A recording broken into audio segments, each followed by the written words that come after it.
aku ingin sedikit sharing tentang husnuzon sama Allah, baik sangka sama Allah, yang mana memang tema ini adalah tema yang juga penting bagi kita semua yang kadang-kadang sering ngerasa suudzon sama Allah, sangka buruk sama Allah. Seringkali di antara kita ada yang menyangka, kenapa sih Allah melakukan ini kepada saya? Apakah Allah benci kepada diri saya? Apakah Allah sudah tidak sayang lagi sama saya? Atau kenapa hal negatif ini terjadi pada saya dan sehingga akhirnya kita bersuudzon kepada Allah, sangka buruk kepada Allah. Padahal Allah itu menginginkan kebaikan-kebaikan untuk kita tentunya ya. Dan Allah itu zat yang maha tahu. Salah satu sifat Allah itu adalah Al-Wahhab. Al-Wahhab itu memberi tidak pernah berhenti dan ketika memberi pasti memberinya yang terbaik, gak mau yang sisa, gak mau yang buruk, gak mau yang jelek. Jadi Allah itu kalau memberi kepada kita pastilah ingin yang terbaik terhadap kita. Termasuk dalam hal-hal takdir yang negatif dalam kacamata hidup kita, cara pandang kita ketika negatif itu datang, ya hal-hal negatif itu datang, kita langsung berpikir bahwa Allah lagi benci pada kita. Padahal ketahuilah tentunya itu adalah hal yang terbaik bagi kita, cuman karena mungkin ilmu kita belum cukup sehingga kita akhirnya tidak bisa melihat dengan kacamata iman dan jernih bahwa ada hal-hal yang positif di balik itu semua, ada hikmah yang besar di dalamnya. Oke, ada sebuah kisah yang keren banget. Ini aku baru dengerin beberapa waktu yang lalu. Kisah ini sebenarnya masyhur di kalangan para salafus sholih. Jadi ada seorang bapak ya. Bapak ini memiliki seorang anak. Yang anak ini ternyata lumpuh. Anaknya lumpuh dan gak bisa bergerak gitu.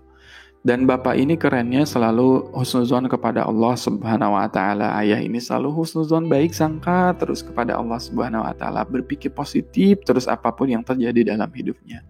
Sampai suatu ketika di suatu malam ada rombongan ya pencuri ya, rombongan maling ya yang ingin merampok rumah ini. Jadi perampok-perampok ini ingin merampok keluarga ini. Kemudian ketok-ketok pintu, saat ketok-ketok pintu dibukakan oleh bapak tadi, ketika dibuka, Assalamualaikum gitu ya, Waalaikumsalam, ya, silakan masuk, langsung dimasukkan para perampok tadi. Gerombolan perampok tadi dimasukkan ke dalam rumahnya, dan bapak ini gak sadar bahwa di rumahnya itu adalah, dia telah memasukkan perampok ke rumahnya untuk merampok ya, harta benda yang ada di rumah tersebut. Suatu ketika bapak tersebut bilang, Alhamdulillah suatu kehormatan bagi saya kedatangan para mujahid, katanya. Lihat bagaimana bapak ini husnuzon kepada Allah. Ini adalah katanya rombongan mujahid-mujahid yang sedang perang, yang mereka kebingungan mau berkemah di mana. Akhirnya dimasukin ke rumahnya dan mujahid ini dijamu makanan yang sangat banyak oleh bapak ini. Jadi dijamu, dikasih makan, dikasih minum, silakan makan, silakan minum ya. Ini para mujahid ini pasti capek, pasti lelah gitu. Padahal mereka ini adalah sekelompok perampok.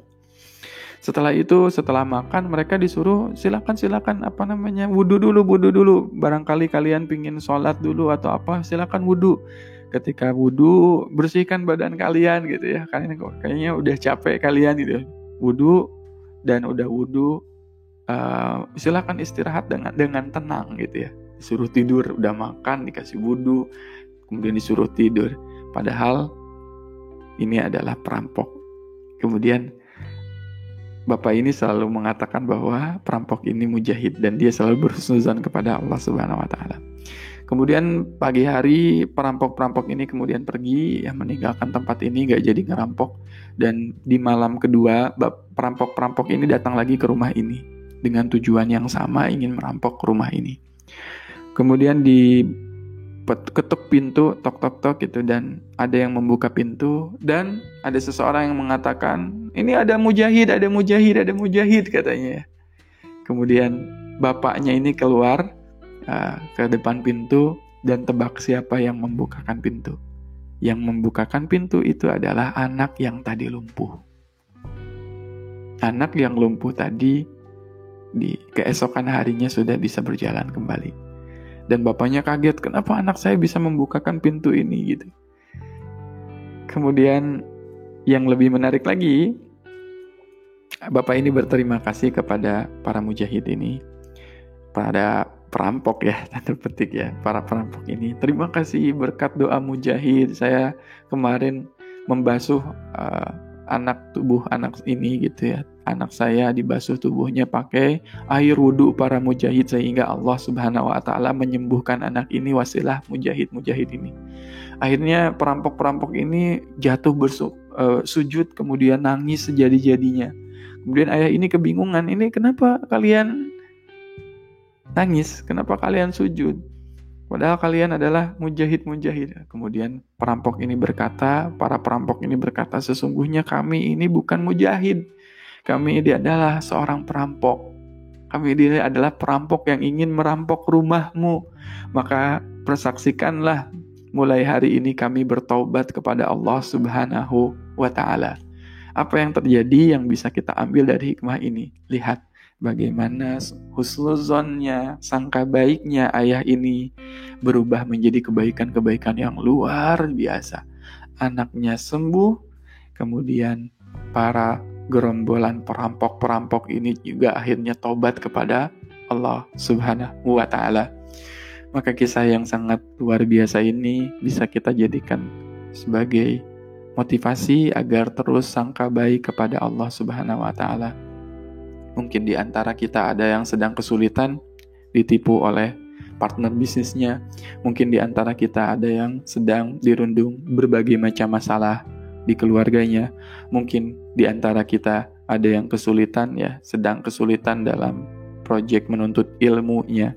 Dan dimanapun kita berada, masalah-masalah yang datang kepada kita hendaklah ubah menjadi sangka baik sama Allah Subhanahu wa Ta'ala.